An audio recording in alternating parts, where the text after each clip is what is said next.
Pada siapa kita minta bantuan saat kita tidak tahu arah? Pada peta. Benar, kalian katakan peta. Peta. Katakan lagi. Peta.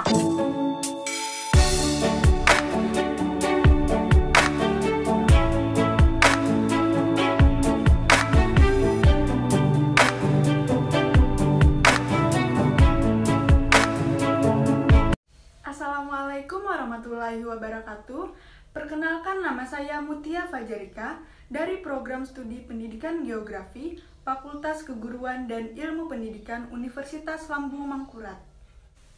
Nah, pada video kali ini saya akan menjelaskan tentang peta. Apa itu peta? Apa saja jenis-jenis peta? Dan apa saja komponen yang harus terdapat di dalam sebuah peta? Peta adalah sebuah gambaran permukaan bumi pada bidang datar dengan skala tertentu melalui sebuah sistem proyeksi. Peta dapat disajikan dalam berbagai cara yang berbeda, mulai dari peta konvensional yang tercetak hingga peta digital yang tampil di layar komputer.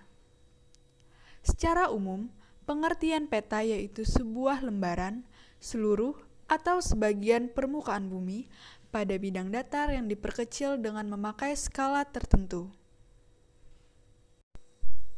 Peta adalah sebuah alat bantu dalam geografi. Sebuah peta yang ideal harus bisa dibaca dan dipakai dengan mudah.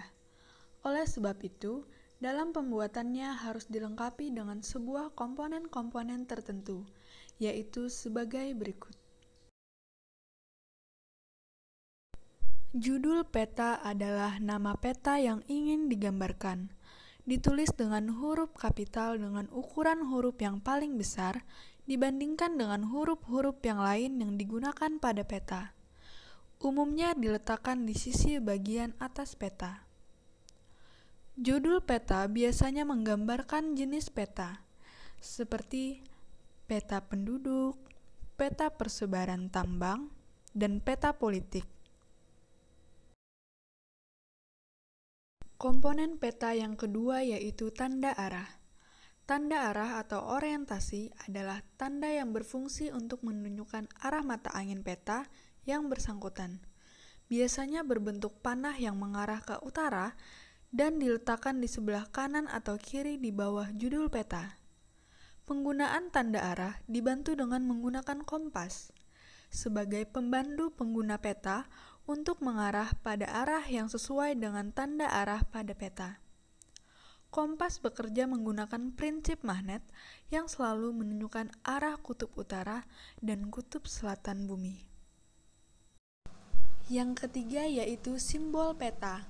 Simbol peta ialah tanda khusus pada peta yang mewakili objek yang dipetakan. Tujuan simbol peta yaitu untuk memudahkan para pengguna peta dalam membaca serta memahami isi peta. Berdasarkan dari bentuknya, simbol peta dibedakan menjadi 4, yaitu simbol titik, simbol garis, simbol area atau wilayah, dan yang terakhir simbol warna. Simbol titik digunakan untuk menyajikan tempat atau data posisional. Simbol titik pada peta beragam bentuknya. Simbol titik bisa berupa lingkaran, segitiga, bujur sangkar, dan sebagainya. Lambang ibu kota biasanya akan diberi simbol bujur sangkar, sedangkan gunung api berbentuk segitiga, dan ibu kota kabupaten biasanya berbentuk lingkaran. Simbol garis adalah simbol yang menyajikan data yang berhubungan dengan jarak. Simbol garis biasa digambar dalam beragam bentuk serta ukuran ketebalan. Ketebalan garis bisa diatur sesuai dengan kaidah pemetaan. Simbol jalan pada umumnya berupa garis kontinu atau tanpa putus-putus dengan ketebalan sesuai dengan kelas jalannya. Selanjutnya yaitu simbol area. Simbol area adalah suatu tempat tertentu yang digunakan untuk mewakili suatu luas wilayah seperti danau, rawa, ataupun sawah. Simbol area juga mempunyai aturan tertentu dalam pemetaannya. Contohnya, area berupa sawah akan digambarkan dalam bentuk poligon tertutup yang di dalamnya terdapat simbol tanaman padi. Yang selanjutnya yaitu simbol warna. Simbol warna dipergunakan pada peta dengan aturan tertentu. Tidak sembarangan warna bisa dipakai untuk objek-objek tertentu karena adanya aturan pemetaan. Seperti contohnya warna perairan yang diberi dengan warna biru, lalu jalan yang diberi dengan warna merah, dan lain sebagainya. Sementara warna ketinggian dan kedalaman akan disesuaikan dengan objek yang menunjukkan terdapat perubahan secara teratur dan seterusnya. Seperti misalnya kedalaman laut yang diberi warna biru dengan tingkat perubahan yang teratur dari biru terang ke warna biru yang lebih gelap. Komponen keempat yang harus terdapat di dalam sebuah peta yaitu skala. Skala peta adalah perbandingan jarak di peta dengan jarak sebenarnya di permukaan bumi. Skala peta dibagi menjadi dua. Yang pertama adalah skala angka, dan yang kedua adalah skala garis. Skala angka atau skala pecahan yaitu skala yang menunjukkan perbandingan jarak pada peta dengan jarak sebenarnya di permukaan bumi dan ditulis dalam bentuk angka. Selanjutnya yaitu skala garis atau skala batang, yaitu skala yang dinyatakan dengan grafis. Merupakan modifikasi dari skala angka berupa garis lurus yang dibagi menurut ukuran tertentu, biasanya dalam ukuran centimeter atau inci.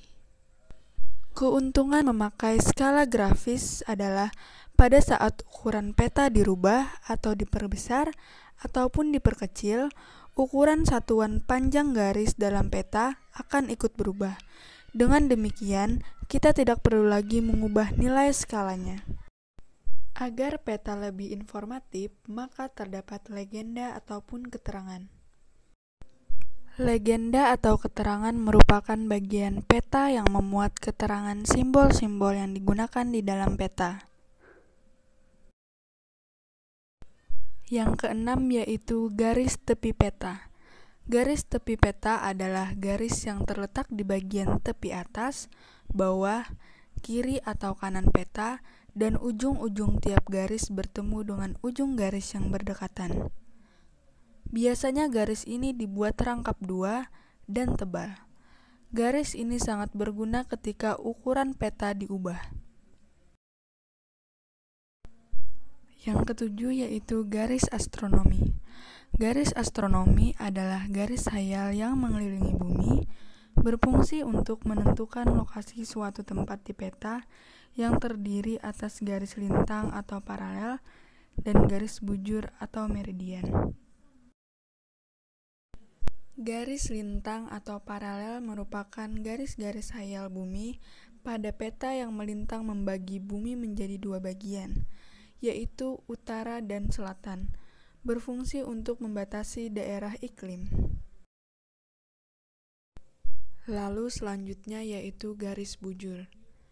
Garis bujur atau meridian merupakan garis khayal bumi pada peta yang membujur dari kutub utara ke selatan, berfungsi untuk menunjukkan pembagian daerah waktu. Komponen peta yang ke-8 yaitu tulisan atau lettering. Lettering berfungsi memberikan penjelasan terhadap informasi lokasi, letak, dan kenampakan objek geografi di dalam peta. Penggunaan tipe huruf yang dapat diikuti adalah sebagai berikut. Yang pertama, huruf Romawi digunakan untuk menulis nama negara, provinsi, ibu kota, dan kota-kota besar. Yang kedua, yaitu huruf italik atau miring digunakan untuk menulis kenampakan air seperti laut, teluk, pelabuhan, dan sejenisnya. Yang ketiga yaitu huruf gotik, digunakan untuk menulis kenampakan hipsografi seperti gunung, lembah, dan sejenisnya. Dan yang terakhir yaitu huruf gotik miring digunakan untuk menulis kenampakan medan buatan seperti jalan raya, sekolah, dan lain sebagainya. Yang kesembilan yaitu sumber peta. Komponen peta yang satu ini digunakan hanya untuk meyakinkan pengguna atau pembaca bahwa peta yang ia gunakan berasal dari instansi atau lembaga yang berkompeten serta peta yang ia baca memiliki hak dalam pembuatannya.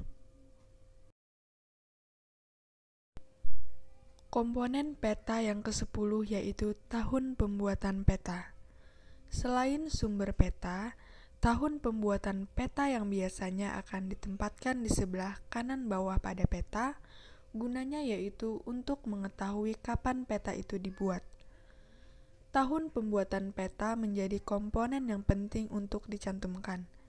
Terlebih lagi, pada peta yang sifat datanya selalu terjadi pergantian ataupun perubahan. Komponen peta yang selanjutnya yaitu inset peta. Peta kecil yang terdapat di dalam peta. Berdasarkan luasan wilayah yang dipetakan, inset peta terbagi dua jenis. Yang pertama, gambar wilayah yang lebih luas daripada gambar utama. Inset seperti ini dimaksudkan untuk menjelaskan letak daerah yang digambarkan terhadap wilayah di sekitarnya. Skala inset ini lebih kecil dibandingkan skala peta utamanya. Dan yang kedua, gambar wilayah yang lebih sempit dari gambar utama, tetapi lebih detail. Inset peta ini dimaksudkan untuk memperjelas bagian wilayah tertentu yang dipandang penting oleh pembuat peta. Skala inset ini lebih besar daripada skala peta utamanya. Berdasarkan isinya, peta dibedakan menjadi beberapa jenis, yakni peta umum. Peta umum adalah jenis peta yang menggambarkan kenampakan bumi, baik fenomena alam atau budaya. Peta umum ini dibagi menjadi 3 jenis, yakni sebagai berikut.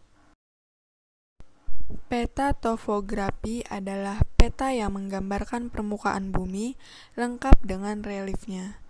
Penggambaran relief permukaan bumi ke dalam peta digambar dengan sebuah bentuk garis kontur. Garis kontur ialah sebuah garis pada peta yang menghubungkan tempat-tempat yang memiliki ketinggian yang sama. Yang selanjutnya yaitu peta korografi. Seluruh bagian permukaan bumi yang sifatnya umum dan biasanya berskala sedang. Contohnya, pada peta korografi adalah atlas. Peta umum yang terakhir yaitu peta dunia. Jenis peta umum ini berskala sangat kecil dengan cakupan wilayah yang sangat luas. Jenis peta berdasarkan isinya yang kedua, yaitu peta khusus atau peta tematik. Peta jenis ini menggambarkan informasi dengan tema tertentu ataupun khusus. Contoh dari peta tematik yaitu peta batas wilayah. Peta ini menunjukkan batasan-batasan wilayah yang menjadi kekuasaan komunitas tertentu. Selanjutnya, peta budaya. Peta ini menunjukkan bekas kampung, kuburan, tempat suci, tempat upacara adat, lokasi untuk mengumpulkan hasil hutan, daerah terlarang, dan lain-lain. Tujuan peta ini untuk menunjukkan sejarah suatu masyarakat dan keunikan hubungan dengan wilayah. Yang ketiga, yaitu peta pemanfaatan hutan. Informasi dari peta ini menunjukkan bagaimana masyarakat memanfaatkan hutan untuk berburu dan memungut hasil hutan seperti tanaman obat, bahan makanan, kayu bakar, atau bangunan.